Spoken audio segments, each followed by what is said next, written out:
Welcome and welcome back to the Daily Report. This is the Marketplace tonight. We're going to be taking a deep dive, as I hinted at earlier, into the world of manufacturing, specifically in energy. Want to know what exactly is happening in that particular sector. We do know that by next week we will have the Energy Management Awards. This is a very prestigious award ceremony that usually acknowledges some of the businesses, some of the factories that are using energy efficiently. In studio already, we have our guests who are just going to be taking a very deep dive into this particular conversation. And we just need to know what exactly is happening in the world of manufacturing. We know that manufacturing right now is at 7.6% of the gross domestic product.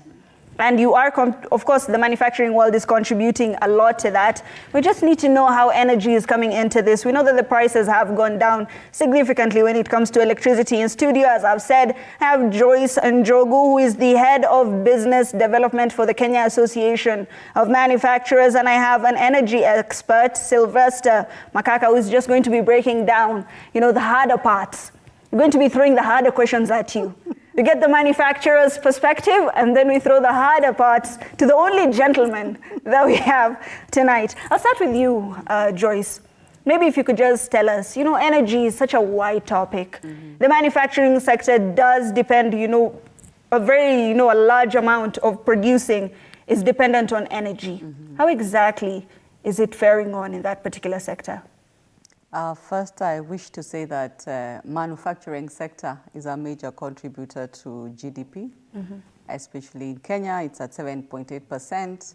World over, it's between 10 to 15% of its contribution to GDP. Right. The key importance is that manufacturing has been known to offer very long-term productive jobs, and also, improving livelihoods and giving the world the best products for consumption. So manufacturing is a major driver of innovation, and also technological advancements and creating jobs at large. In Kenya, we are currently at about 352,000 contribution to jobs, and we're looking to grow that to 1 million by 2030. We have a very big ambition. That is of course, to increase our contribution from 7.8% as at last year to 20% in 2030. Right. So in matters energy, first, it's good to acknowledge that manufacturing consumes between 50 to 60% of all the energy consumed in Kenya and also globally. So when you look at that, it means that a big percentage of input costs is from the energy perspective. So when we look at CAM, where we are looking to create prosperity for Kenyans through industrialization or for the nation or the world, one of the major questions is global competitiveness. So we look at driving global competitiveness for the manufacturing sector, and energy, as I said, as being the largest consumers, it is a major component that needs to be well utilized, optimized, and also we need to see productivity from already the existing energy sources and energy supply. So from the manufacturing perspective, it is important that the security in energy supply, and at the same time, it is highly efficient and affordable for manufacturers to achieve global competitiveness. So this is just to say that energy is a major contributor. Hence, from an industry perspective, we are keen on driving energy efficiency. What we already receive from the supply system, as we demand for more, we utilize what we already have more efficiently. So that's really the agenda around energy and manufacturing. Right. Yes. And energy efficiency, of course, in the long run does help even consumers to reduce the prices of goods. This is a win-win situation for everyone. But how practical is it, Sylvester, to ensure this? Of course, we know that around over 90% of the electricity that is produced in the country is green. However, that makes it more expensive. How exactly does this impact the manufacturing sector? Very good question. And manufacturing energy is actually an input cost. So when you look at energy, the entire spectrum, we're looking at petrol powering your distribution. We're looking at electricity powering your machines at industry. And we're looking at many others supporting manufacturing. And so when you increase cost at any level, the multiplier effect into the price of goods, and especially to the consumer, is equally impacted by any price variation in price of energy. Right. And of course, you cannot manufacture without energy. And that means that for every unit of energy consumed, it should multiply by X so that you get the products cheaper. Right. So where efficiency comes in is that then you use the same amount of energy to produce a little bit more than what it used to be, so that then you are cutting on cost of production. Right. And we've compared ourselves to many other countries and many other economies. The studies we've done indicate that Kenya, and especially manufacturing, if you look at the energy value chain, electricity alone, we are losing close to 35% of what we are generating in terms of underperformance. So we need to chase this 35% so that we lower it every time by producing more for the same amount of energy, so that we don't put pressure or stress on our resources, on our equipment, and on the price. Right, and 35% is actually a very alarming number. 35% is more than a third of what is produced. And obviously this price is usually pushed to the end consumer through the manufacturers. Joyce, I have to ask you, because I do know that the Kenya Association of Manufacturers does speak for manufacturers in general. And, this particular, association has brought to the attention of the government that these prices are not very practical. You have had dialogues with the government. How exactly is this going on?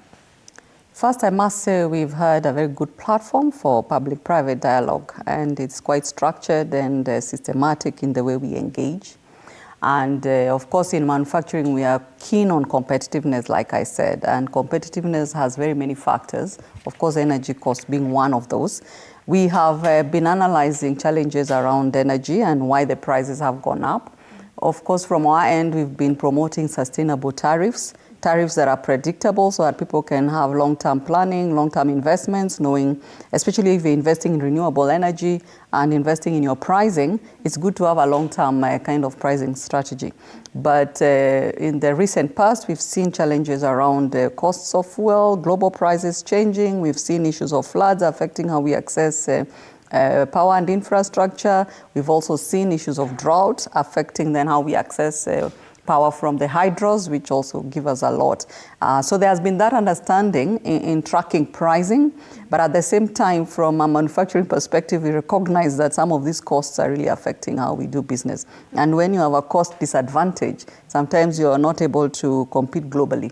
We have been promoting export-led growth for our manufacturers, and the minute you talk export, then you're in a global space. Right. And so you're having global prices competing for different types of products and services. Some are coming in also as imports, and they're coming at very cheap prices. And we are cognizant that some of them are enjoying very low tariffs in their countries.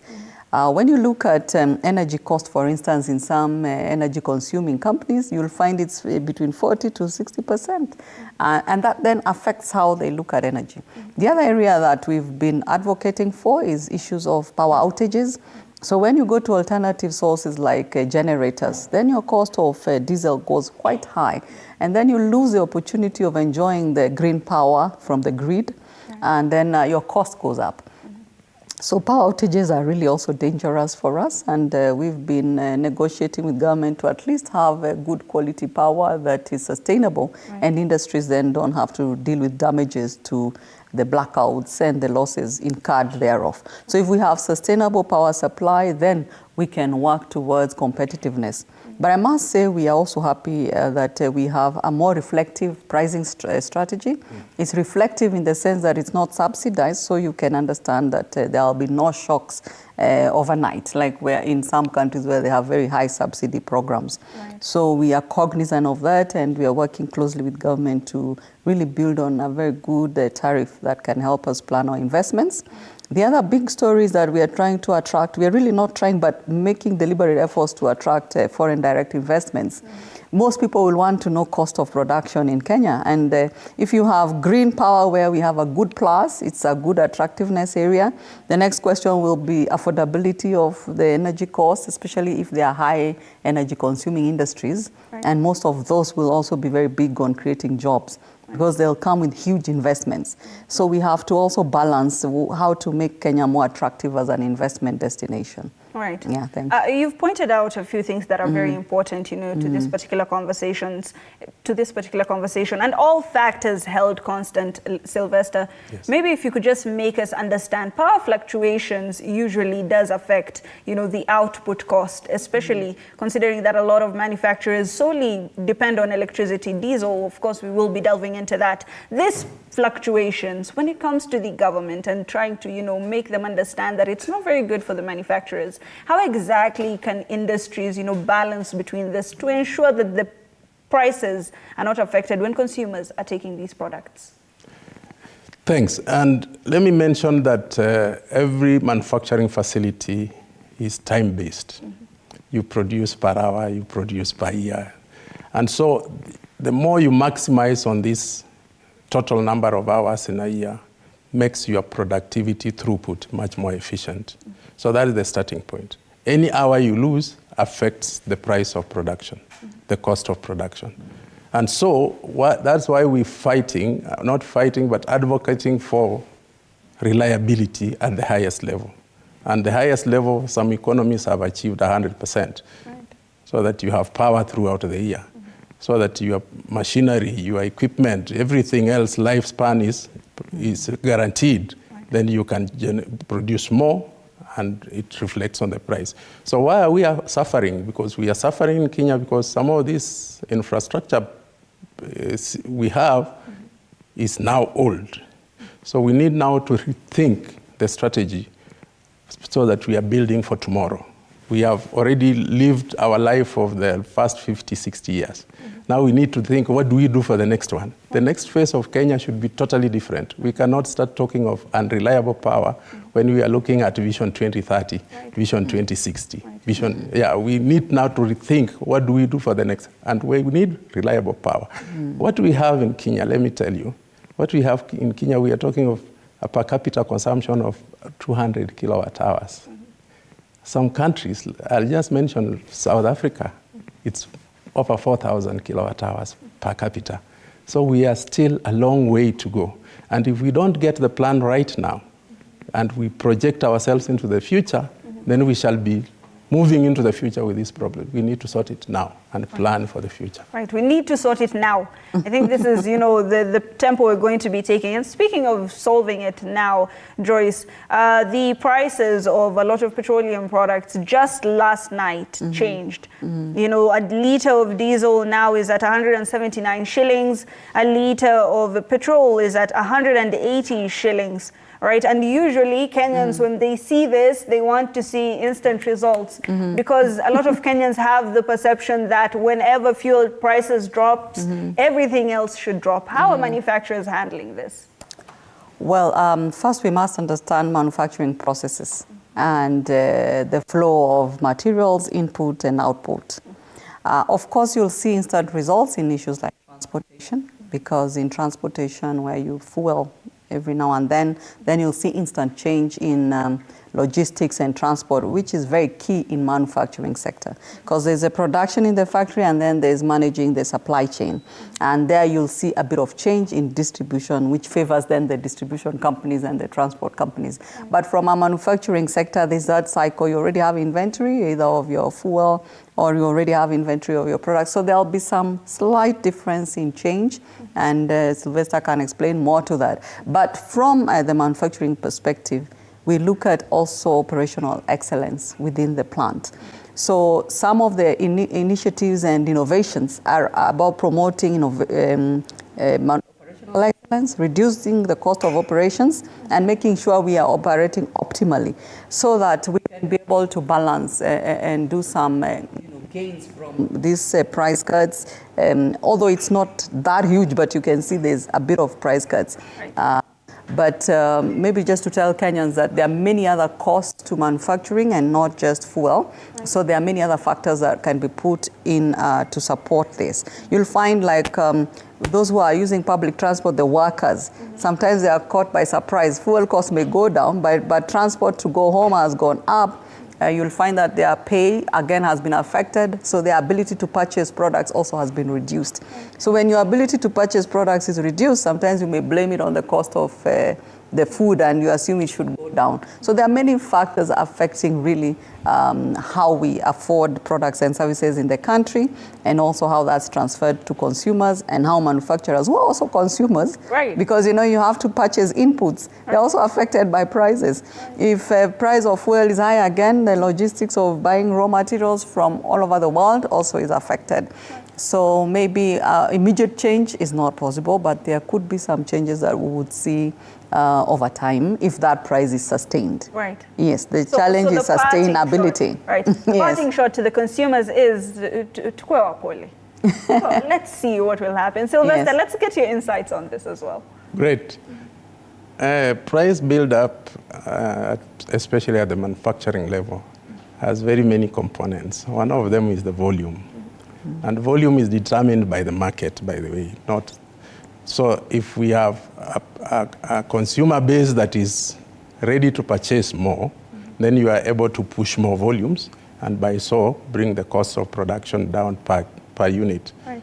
So what we're witnessing now, the consumer purchasing power is eroded. Right. And so you're not able to push a lot of volumes into the market, because then your products stand the risk of going stale. And especially for fast-moving consumer products, we see that the purchasing power is not pulling the factories to produce more. So that means then factories are scaling down. And when you scale down in production, costs escalate. So that is one component. These other fluctuations are market dynamics. They are corrected by the market.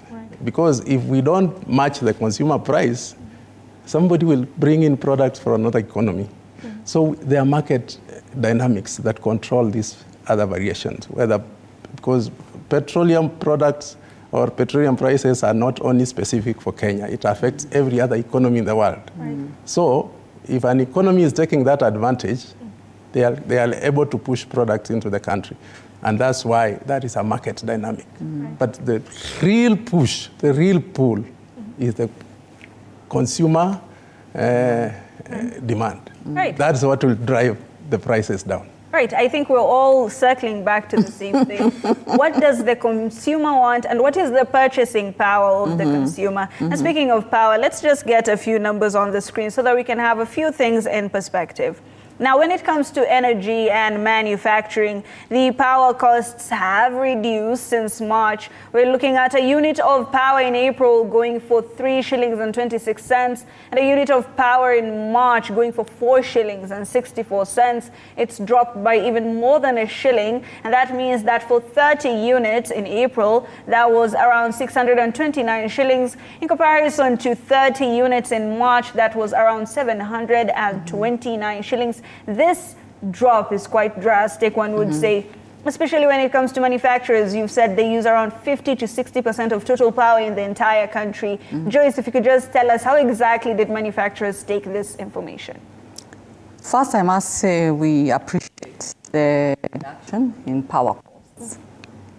But again, you should have also done statistics on the number of blackouts in the same period. Right. We must take a deep dive into everything. Yeah, so sometimes you'll find the power costs have gone down, and it's good for electricity prices, and there are also other sources of power that people are using that can help to balance, and that's a good thing. And as I said earlier, if we can sustain some of these tariffs, then people can plan better. Right. The other issue then is the consumption around powering the industries. You'll find that people have consumed more from their fuel sources and others because of a lot of blackouts that have really not been, for various reasons, some of them caused by the rains, really natural causes. But as Sylvester mentioned, if we strengthen our infrastructure that can survive and be resilient to some of these climate effects, then we would also reduce those plan Bs that we have for powering industries. Right. But we must say that we've been tracking power costs, and we appreciate where the correction happens. When we have reduction in fuel prices, we're able to reduce electricity costs. Right. We have also been looking at different alternatives for supplying energy, more from geothermal. As we go green, right, Over time, the initial investments may be quite high, but over time the price then would go down. And that's where we talk of some of the opportunities like time of use tariff, where we can get reduced rates for consuming power at night as we power a 24-hour economy. But even then, even if we create a 24-hour economy, as earlier said, we also need to empower our citizens to be able to afford some of these consumption patterns. And one of the things we are promoting in terms of green supply of energy is also promoting green markets. So people are conscious of buying from green sources. If it is green buildings, you want to make sure you are more efficient in utilizing green buildings in industry. If you're looking at mortgages, how can they be green mortgages so that banks can supply you with better interest rates if you're buying a house that shows it has green facilities. So there are many opportunities of creating a green market, which now we have seen quite a change. And during the Africa Climate Summit, we saw quite a lot of declarations on how we are going to improve on green technologies, green financing, just generally green solutions and best practices. And manufacturing, we are quite keen on this. And maybe as we go through this discussion, we don't have to lose the fact that we've been identifying and recognizing industries that are really employing good energy management practices through our energy management awards. Yes. Joyce. As we, of course, try to consume that information, you have brought to the fore going green and, the possibilities that come in this world of going green, especially when it comes to manufacturers. Would you say, Sylvester, in your personal opinion, a lot of manufacturers are being encouraged to go green? However, going green may be more expensive in, some areas. Do you believe that, the outcomes are as good as, the risk of going green? Great question. All right. That's my passion area. Fantastic. Take it away. Because one is that energy globally accounts for 54% of global CO2 emissions. The whole spectrum.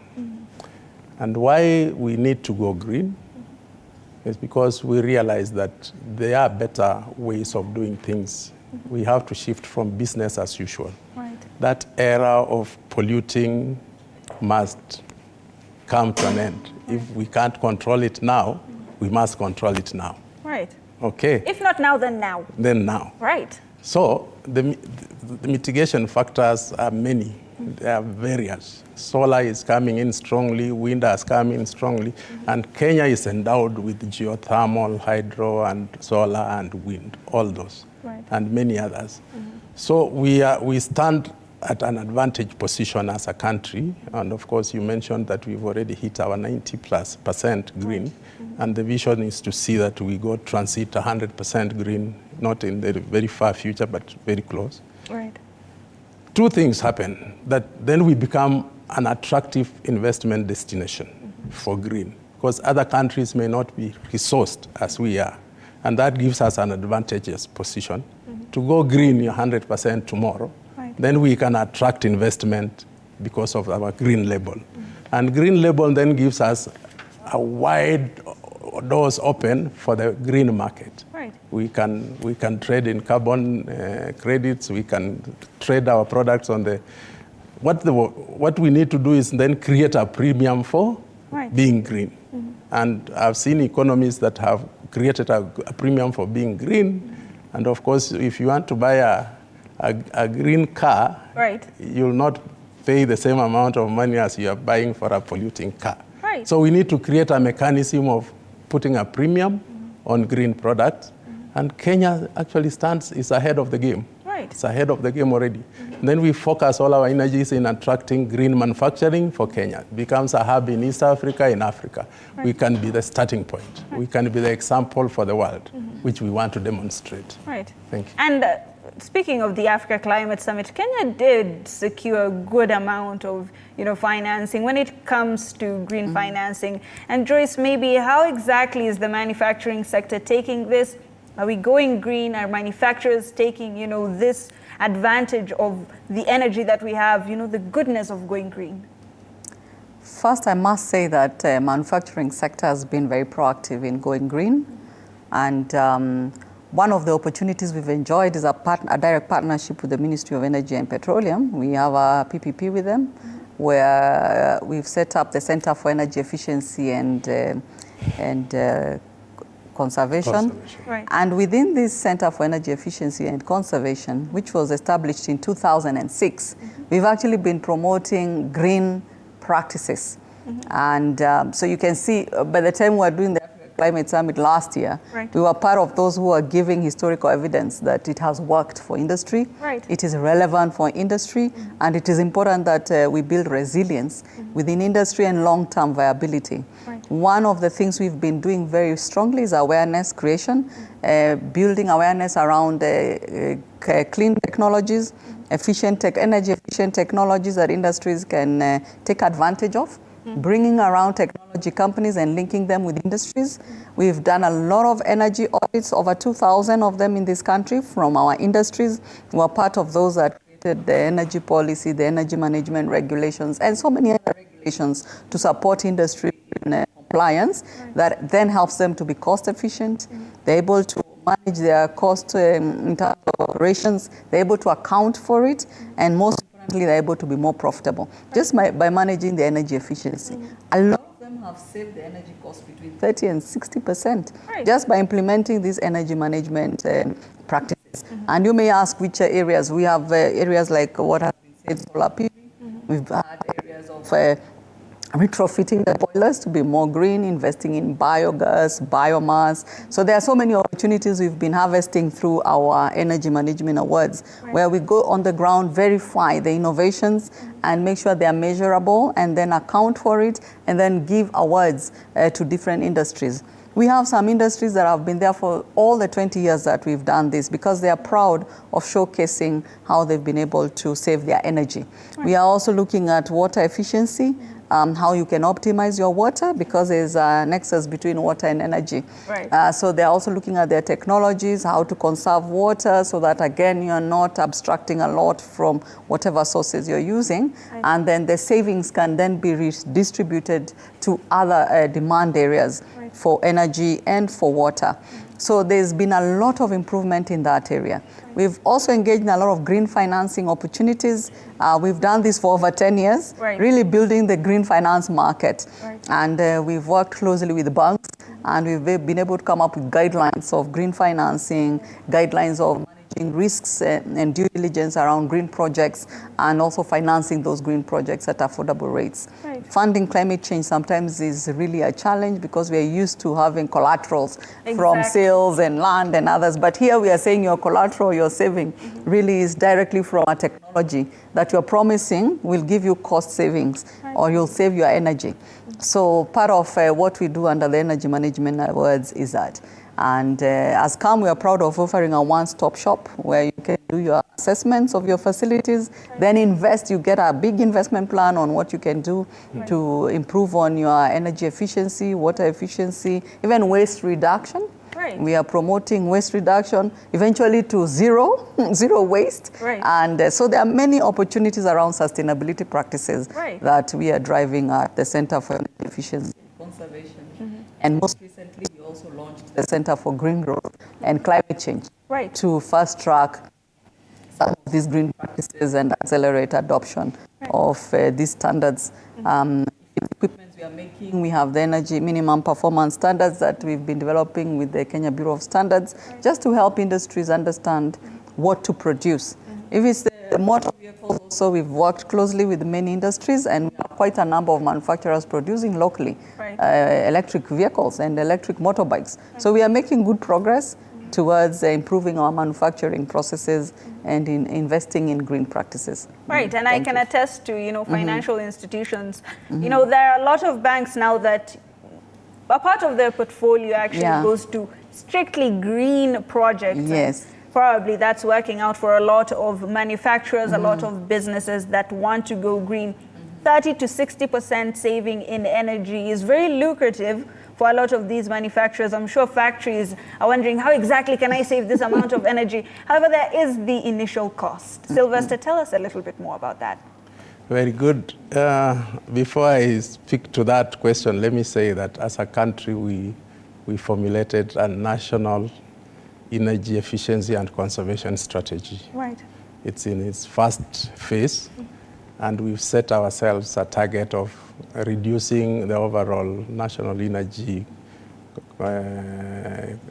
specific energy consumption by at least 2.8% year on year. Wow. So we have a target that we are really chasing. Having said that, Right. Energy efficiency is one of the promises that really delivers results. Right. Whatever you touch, you see results. If you change your lighting to modern lighting, you see results. If you change your fridge, you see results. We've even put fridges in the market that are star rated. So you see that when you are buying your fridge, you can see which you have a choice. Right. Whether you want to pay more in electricity bill or you want to pay less because of the star rating. Right. So we are moving that journey for two reasons. Right. One, we want to convince the market that energy efficiency pays itself. It's the only investment where the risk is almost zero. It can't be zero, but it's almost zero because experts are behind you to support you at every stage. Number two, it's the only investment that you don't need to put in capital upfront. Somebody can de-risk. Right. So that you focus on your core business of manufacturing. Right. Somebody else can take the risk and finance the investment throughout through the process, so that you only see results, and from results you can pay pay your loan. So we are giving a lot of options at KAM, and and Joyce mentioned that we are linking with banks and financial institutions. Why are we linking with them? Because banks have money as green financing and green fund, everything that comes along, but they did not have a structure on how to structure the business, right. the business model around energy efficiency. So we are bridging that gap, making the banks understand that this is how industry... There's no collateral? Yes. Nothing solid? Yes. This is how business operates, and this is how energy fits into the business model. Right. Give us the bridge, the money, and this is how your money will come back. Right. And it's convincing. It's a very convincing story, right. And we've convinced many industries to shift. Right. And energy management is actually the feedback, right. Or the check to confirm that everything is working as per plan. Right. And it goes a long way into monitoring and verification, so that we know exactly how technology is performing for industry. Right. And that is our role in energy management systems. All right, and all in the race to ensure that 20% of the gross domestic product is, added onto by the manufacturing sector by 2030. Just, was it yesterday, the Cabinet Secretary, Rebecca Miano, for the Ministry of, Industry and when it comes to trade, she was talking about 15% by 2027. That's a few years away. I don't know if we'll be able to do it. It's almost double what we have now. But let's look at policies for a minute. Now, factory owners do exclusively produce at night, or who exclusively produce at night for half of the electricity cost. This was something that was pledged by the president, and it would be starting, or was starting, 1st of May. Yes. It's a few days after 1st. Joyce, I have to ask you, have you seen this shift? Are manufacturers seeing this shift? Well, I don't know about exclusively producing at night only. Right. There's still a place for daytime production. Right. I think the idea was 24 hours, and then you take advantage of night production to benefit from time of use tariff. But not that you shut down your factory during the day, right, and then wait to produce at night. I think there's some confusion there when we say exclusively at night. Right. Also because other costs add up, like security costs, cost of transport, additional work goes into managing. Cost of energy also goes up in terms of lighting and other things, just to keep the staff working at night, and other kinds of safeguards that you have to put in place, especially for your labor or your workers. Right. But nonetheless, we've been advocating for a time of use tariff, and we are quite happy for such declarations. And what we had said is a consistency in how we look at the baseline of how they start measuring that discount, the 50% discount. but also we are cognizant that it's part of optimizing the energy supply, especially from geothermal sources. And we've seen that a lot of that energy is lost in the night. Right. And also we are peculiar in that most of the industries are not 24 hours. So the peak demand really at some point dips, and then nothing much is being consumed. So it's about balancing energy demand, both day and night, but also taking advantage of the cheaper costs in the night so that there's no wastage in the energy supply. So that would mean a lot for those industries that are able to encompass, and we have quite a number actually who are 24 hours. It's not that it's impossible. Right. We have a number of industries who have good markets as we start, and I'm glad you said the story around trade and the CSN what she announced, and right. that was about the US market. We've opened up the European markets, the whole of Africa. We have AFCFTA that's been opened up. So once Kenya markets its products and the world is able to consume our products, then the demand for a production of volumes and also demand for energy will go up, right. and we'll be able to consume more energy.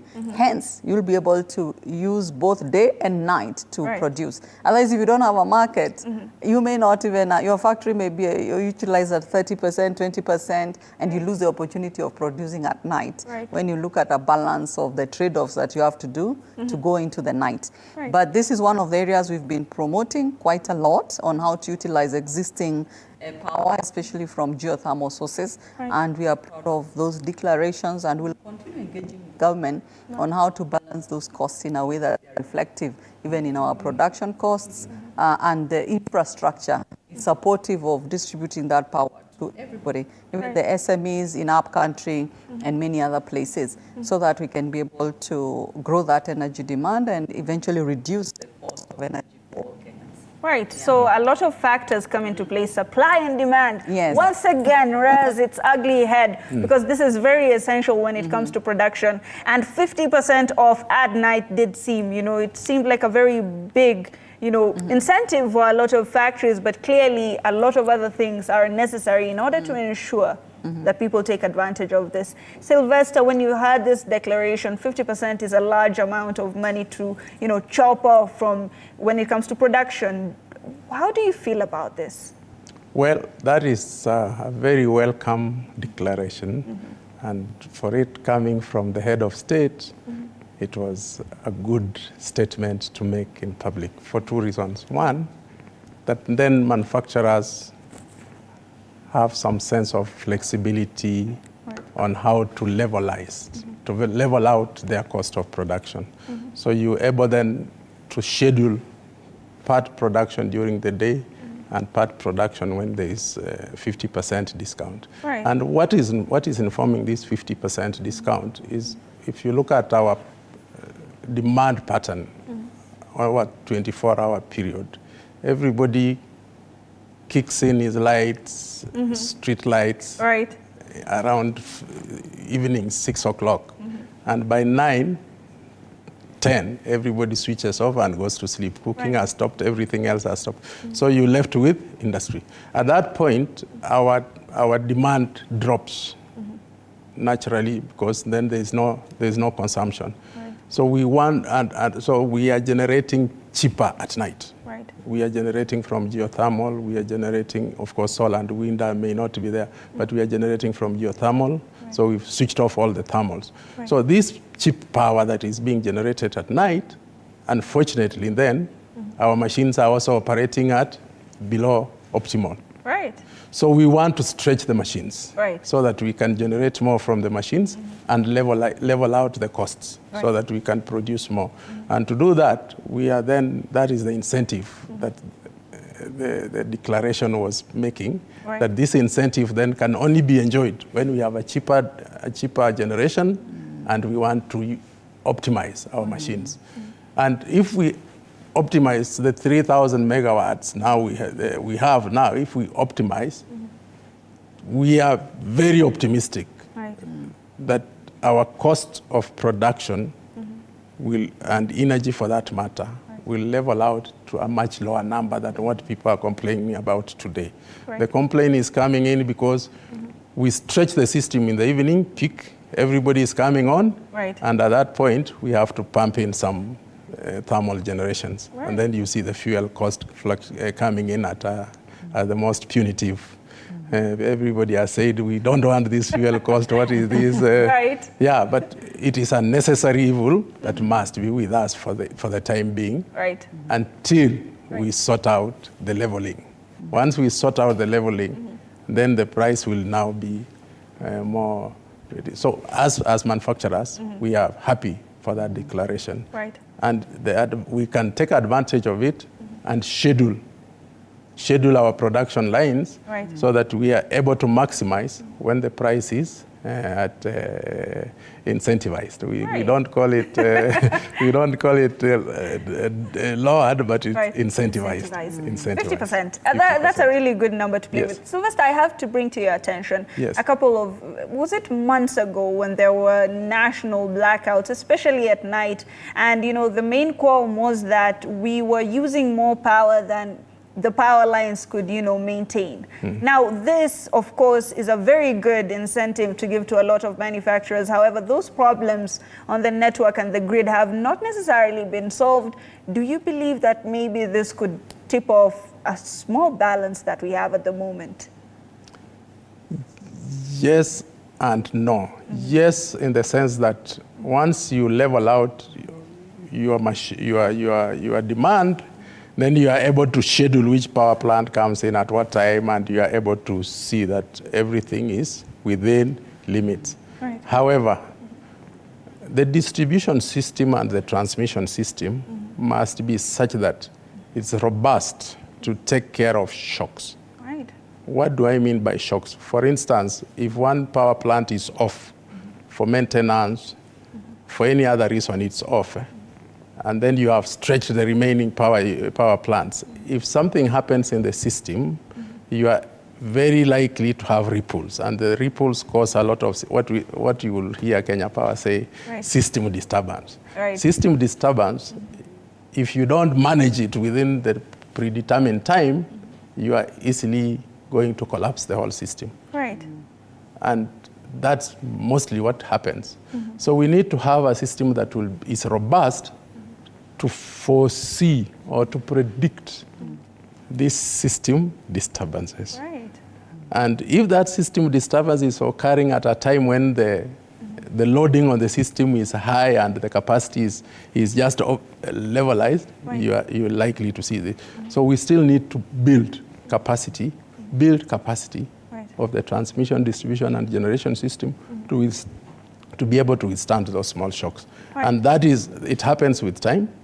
It may not happen tomorrow, right, but that's what I started off by saying. Right. We need now to see how will the future look like. Right. If we don't see the future we want to create, then we will be creating the same right, problem and transferring into the future. So we need to imagine the future. Right. And that future we are saying, will Kenya be an industrialized nation in the next 20 years or 30 years? And if it will be, what kind of industries are we looking at? Right. Will we have steel? Will we have mega cement? Will we have coltan? Will we have, so that we build for that future? And once we build for that future, then these shocks will be nothing. I've seen economies where they don't have even one power interruption in a year. They don't have, yes. So we need a definite goal. We need a definite goal where we want to be in the right, next 10, 20 years, so that we go there with precision. Right. Yes. As we start to wind up, because Kevin is in my ear right now telling me the time is running out. He is our director. Maybe if you could just tell us, the Buy Kenya, Build Kenya agenda is something that manufacturers have been pushing for a very long time, because there's very stiff competition from, goods that have been imported. Given we're seeing these price changes, and maybe there are many other factors, but say those factors were held constant and these prices were maintained, what would you tell the consumer? What should they be looking forward to from Kenyan manufacturers? First, I want to start from the vision. We already have a vision 2030. Right. To be highly industrialized. Right. In what sense, though? By 2030. And there are different targets for different sectors: manufacturing, retailers, wholesalers, different sectors, telecommunications, banking. They have targets so right, that we are highly industrialized, because manufacturing exists in an ecosystem and they must function. Secondly is that manufacturing, as I said from the beginning, is one of the areas that creates highly productive jobs that are long-term in nature. People put in heavy investments and they don't do it for the short term. If you're coming to invest more than R1 billion shillings in a facility, you're not looking to close in a year. So you're promising long-term jobs, highly technical jobs. You're promising also to improve the livelihoods of Kenyans, high income for them, and then you're giving them a place to contribute economically. Now, if somebody has put that kind of investments to give Kenyans high quality products, the next question is, why would Kenyans not buy those products? A lot of us have done market research. We've seen Kenyans need 1, 2, 3 things, and we're saying, buy from us. If you want us to be here for the long haul, buy from us. And then we are also saying Kenya is a manufacturing hub. And we have looked at different manufacturing hubs like the Germany, world-class manufacturing hubs. We've seen China really growing by growing their manufacturing base. We've seen Japan, economies that have grown in a sustainable manner by improving their manufacturing base. So if Kenya is serious about improving its economy, we must invest in manufacturing, and manufacturers are producing for consumers. So one of the targets around Buy Kenya, Build Kenya is to increase that consumption base locally. And we saw that really improving during COVID times where, supply chain constraints came in, and your next question is, can I get this locally? I'm not able to import. And then we start questioning ourselves, how innovative are we? Could we reduce some of the imports for things that we can produce locally easily?